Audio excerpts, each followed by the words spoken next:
In this video, I'm gonna go and show you another common PS5 issue. And this one here, it powers on and powers right back off. Essentially, it goes blue light, and about a second or two later, it goes in and shuts itself down. And I'll go ahead and show you what I found and what's another common issue with these PS5s pretty much. So one of the things I'll go ahead and do is remove the PS5 board, of course, completely out. And essentially, I'll do it the safe method, which is with multimeter, essentially, and stuff like that. And I'll go ahead and see what rail is shorted, of course. And then I'll look for the least resistance so I can see what area exactly is shorted and stuff like that. So if I see something that reads, let's say, 0.4 on this side of the board, but then it reads on the same rail 0.2 on this side of the board, then I know I'm getting closer to short, and then I'll go ahead from there, test individual components till I find the least resistance, and typically that will be the component. That's one way to go about it.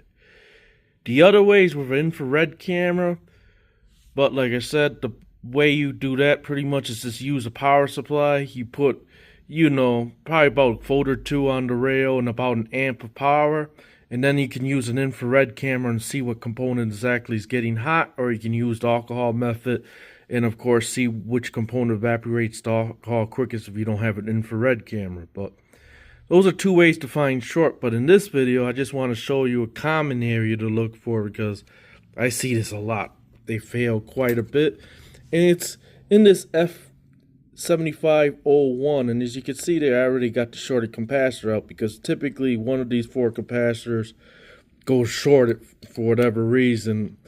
Sometimes it could be ripple, but sometimes they just go bad to go bad. Either way it goes, you want to look at this area and test these, of course, too, as well. If you find that rail's shorted, because typically that's where your short's going to be and stuff. And there's the shorted capacitor. And of course, you go ahead and, if I can do this on camera though, but you could go ahead and essentially test with the meter, and then once that's shorted, then you just remove the shorted capacitor.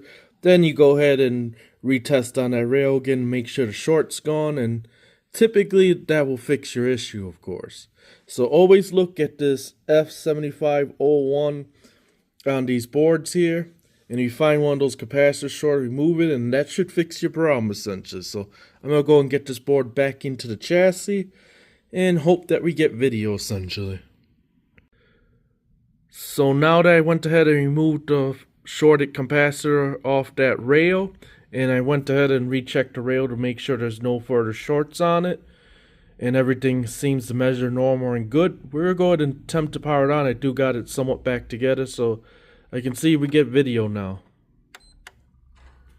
And yep, that's a good sign already. The fan's spinning up, because typically when you got a short on that rail, the fan won't come on and this will turn off after 2 seconds. And yep, we got video, so we got picture. So that's what it was, a faulty capacitor on the main board, and you can hear the audio too as well.